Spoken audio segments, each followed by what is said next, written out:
What's going down, everybody? I want to dive into something that we all have in common as people who are following God, people of prayer. When we are praying for things to happen, one thing is for certain. God, most of the time, is not going to make that thing happen right now, today. God, most of the time, may give you a not yet. You're not ready for that. The situation is not perfect yet. And when I say perfect, God's timing perfect. Go with it. Whatever the situation is where we are having to wait because God says, okay, in order for me to do that, some things have to take place. You are having to wait. Let's talk about what it means to wait on God and how are we spending that time? How are we stewarding our waiting time? When we are in the waiting room, when you're in the waiting room waiting on him to answer the prayer about restoring this relationship, the prayer about your troubled marriage, the prayer about, whatever is happening in your household, your job, whatever, this illness, the treatment for the illness, the infertility, the sin issues, the deliverance. When we are having to do that thing that we hate, wait. And especially in a society today where everything is microwave. People don't even don't work out no more. Put me on the chopping block and just fix it. Everyone wants a quick fix to something. And I think that that's making the relationships with God where people, again, want to give up because you are used to things right now. And God is not a right now God. God is an on time God. And God does not have to answer and do what you say on your timing because you are to God a child. We are all babies. So I want to talk about, again, the people of Israel. There is so much we can learn from the people of Israel. Now, God had heard their prayers. He heard their prayers when they were in bondage and when they were walking as slaves and getting mistreated as slaves in Egypt. Stay with me. Now, when God delivered them from their enemies and they were promised to go to the promised land, he knew that already. But one thing had to happen. They had to wait on that period. When they were journeying in through the wilderness, that was a waiting period. It was. They may as well been in the waiting room. In the waiting room at the hospital when you're waiting for a surgery or waiting for something, you're in the waiting room. It's an anxious time. What's going to happen now? I'm waiting on the doctor. We're in the waiting room. What did the Israelites do at that time? Were they learning more about God, walking with him in faith? And, we've seen what he's done in the past. We've seen him drown our enemies when they came after us. We've seen him kill the firstborn.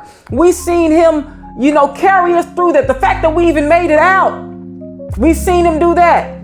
They weren't strong in what he had done. So the little things they were quibbling about, and the Bible calls it murmuring. Oh, we don't like this manna that you fed us. Oh, what about the water? This water is bitter. Oh, you brought us out here to die. And what did they say? They would even say, it was better when we were in Egypt. At least we had what we wanted to eat. It was better when we were in Egypt. That they always threatened to go back to Egypt because that waiting period was not stewarded well. They did not steward that waiting period well. So I want to ask somebody today, how are you stewarding your waiting period? While you are waiting on an answer, are you murmuring and complaining that he's moving too slow? Are you murmuring and complaining? I don't know what he's going to do. And it seems like sometimes it's getting worse before it gets better because God is putting things into place. And so some things have to fall off. Does it feel good? No. Now, this is what I'm saying. It's sounding easy, but it's not. You are looking around and you've prayed. You might have fasted. You are walking in the way in which you should walk in faith. And you're looking around and everything is falling apart. But before everything can come together, God has to remove certain things and put things into place. And you don't see what's happening behind the scenes on heaven's time. I always say, stay out of heavenly business. So when we are in waiting, we can lose our faith. God hasn't done it yet. I've been asking. Never mind. And then the devil will come and he'll start playing with your mind. Oh, he didn't hear you. Might as well take matters into your own hands. We have that happened with Abraham and Sarah. God had promised them a child, but I think they were expecting that right then immediately. And when it didn't happen right then immediately, they, with good intention, they said, hey, you know what? We're going to have to help him along. God does not need your help. God needs your cooperation. Sometimes God is saying, hey, while I work that out, I heard you. You might have to be still. You might have to be on that terrible job for a little while. And while you're waiting, learn some patience.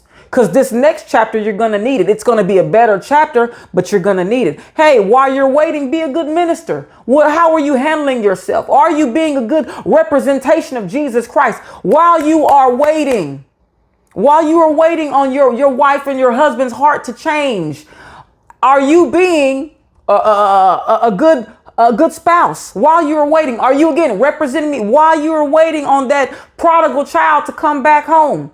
Are you just inserting yourself in, well, I'm going to do this and I told them that and not that? Or did your hands off and I'm really going to let God do it and I'm going to act in kindness, in compassion, in grace while you are waiting on, this house and this credit and this to go through so you can have it? How are you keeping the apartment?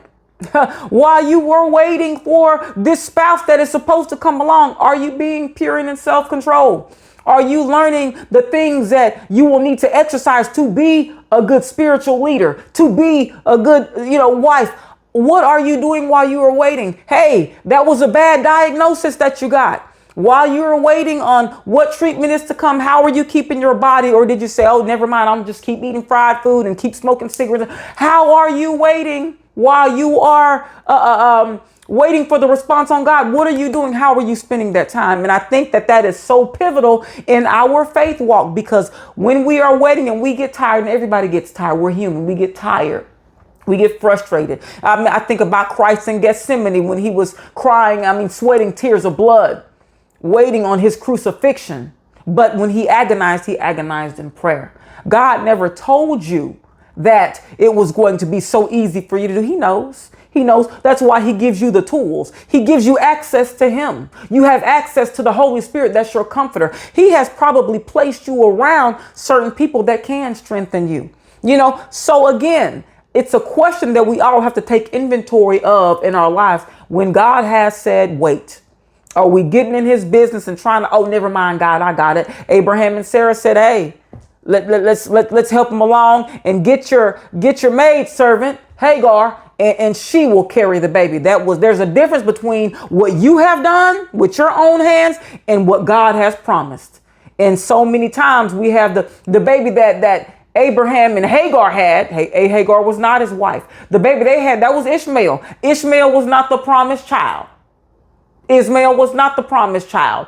Isaac was the promised child, because that was when God's hand was in. That was faith versus works. And so many times in the midst of our waiting, we put in a whole lot of works and we tell ourselves, I did good because I did this, as if God needed your help. God needs your cooperation. So just some spiritual inventory for us to take place to say, in areas where I have prayed, did I just let that go and give up faith and hope about it? Or am I being a good steward of the time in the waiting room?